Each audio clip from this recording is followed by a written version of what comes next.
Dear students, আজ আমরা discuss করব খুবই গুরুত্বপূর্ণ একটা বিষয়। এএনএম জিএনএম 2024 সংক্রান্ত বিষয় ডিসকাস করা হবে। অনেকেই কিন্তু অনেক ধরনের কোশ্চেন্স করেছো। আজকে কিছু কোশ্চেন্স নির্বাচন করা হয়েছে এবং সেই কোশ্চেন্সগুলি রিপ্লাই দেওয়া হবে এই ভিডিওর মাধ্যমে।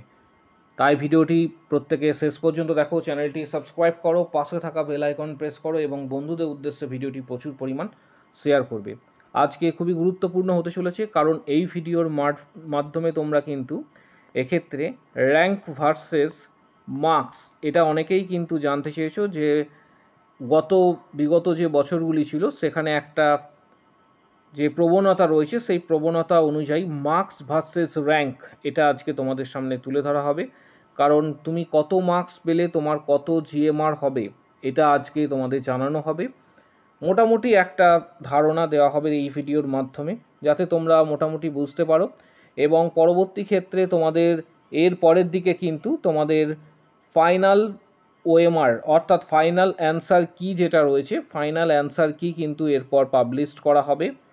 ফাইনাল অ্যান্সার কি পাবলিশ করা হবে, তারপর ঠিক দুদিনের মাথায় তোমাদের রেজাল্ট কিন্তু পাবলিশ হবে। রেজাল্ট যেদিন পাবলিশ হবে তখন তোমরা কিন্তু র্যাঙ্ক কার্ড ডাউনলোড করতে পারবে এবং যারা ইউআর ক্যাটাগরি থেকে রয়েছে তাদের শুধু জিএমআর র্যাঙ্ক থাকবে।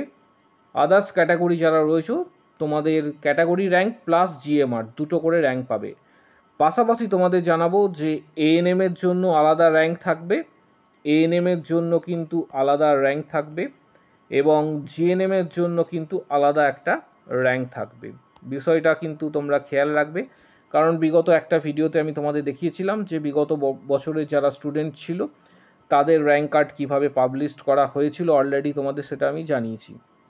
আজকের এই ভিডিওর মাধ্যমে তোমাদের জানাবো যে অনেকেই অনেক ধরনের কোশ্চেন্স করছো যে র্যাঙ্ক ভার্সেস মার্কসটা বলার জন্য খুবই তোমাদের জানার আগ্রহ রয়েছে।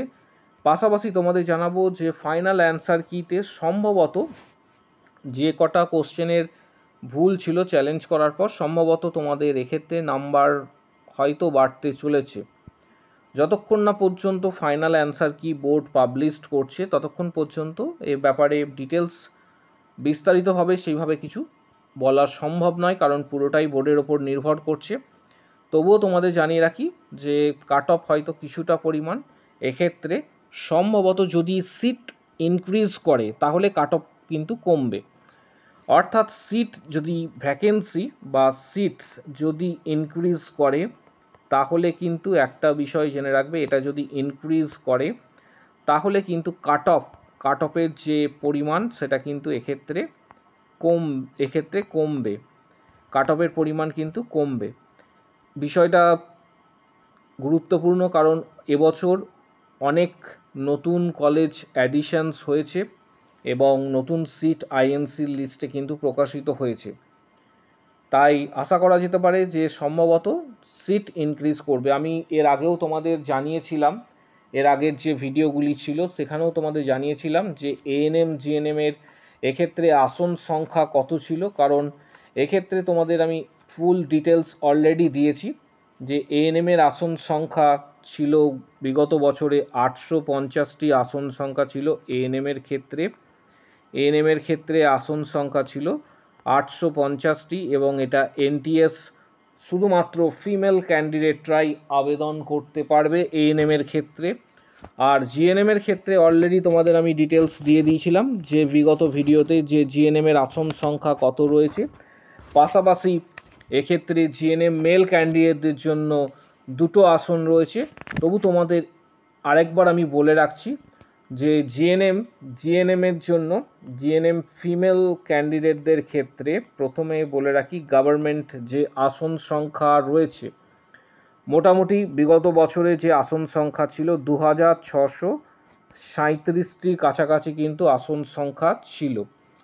এটা হচ্ছে ফিমেল ক্যান্ডিডেটদের জন্য এবং মেল ক্যান্ডিডেটদের জন্য টোটাল 105টি আসন সংখ্যা রয়েছে 2টি কলেজ। এবং যার মধ্যে তোমাদের বলে রাখি, বিগত ভিডিওগুলিতে দেখে নেবে যে এখানে UR candidate OBC A OBC B কত সংখ্যক আসন ছিল। এরপরে একটা ভিডিও আমি অবশ্যই তোমাদের জন্য নিয়ে আসবো, সেখানে সিট ম্যাট্রিক্স বিগত বছরে কত ছিল সেটা ডিটেলসে থাকবে। এবছরে যেটা সবাই জানতে চেয়েছো যে র্যাঙ্ক ভার্সেস মার্কস, এটা অবশ্যই তোমাদের সঙ্গে শেয়ার করব। এবছরে সম্ভাব্য বিগত বছরের যে ট্রেন্ডস ছিল, প্রবণতা, তার উপর নির্ভর করে এবছরে একটা তোমাদের সামনে জাস্ট প্রবণতা দেখানো হচ্ছে যে তোমার মার্কস কত হলে কত এক্ষেত্রে জিএমআর হতে পারে। প্রথমেই বলে রাখছি যে তোমাদের যে বিষয়টা আমি দেখাবো সেটা সম্পূর্ণ জিএমআরকে কেন্দ্র করে এখানে উল্লেখ করাও রয়েছে, সেটা তোমরা আশা করি প্রত্যেকেই দেখতে পাচ্ছ যে জিএমআরকে কেন্দ্র করে কিন্তু এখানে পুরো বিষয়টা আমি দেখাচ্ছি, কারণ কাউন্সেলিংটা পুরোটাই হয়ে থাকে জিএমআর এর ওপর কিন্তু নির্ভর করে।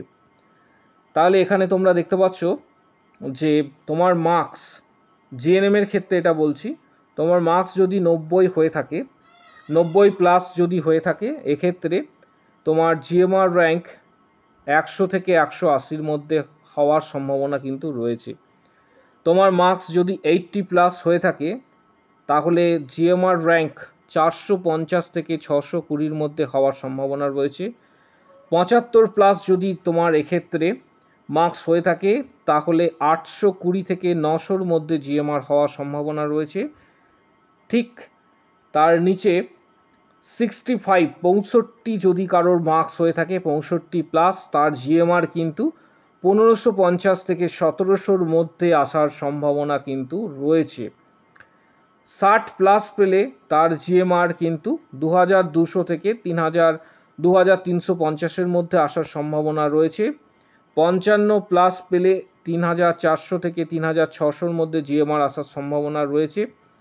50 প্লাস পেলে তোমার জিএমআর এক্ষেত্রে 4400 থেকে 4650-এর মধ্যে আসার সম্ভাবনা কিন্তু রয়েছে। পুরোটাই ডিপেন্ড করছে এবছরে কোশ্চেনের প্যাটার্নের ওপর এবং কতটা এক্ষেত্রে তোমরা মার্কস পাচ্ছ তার ওপর।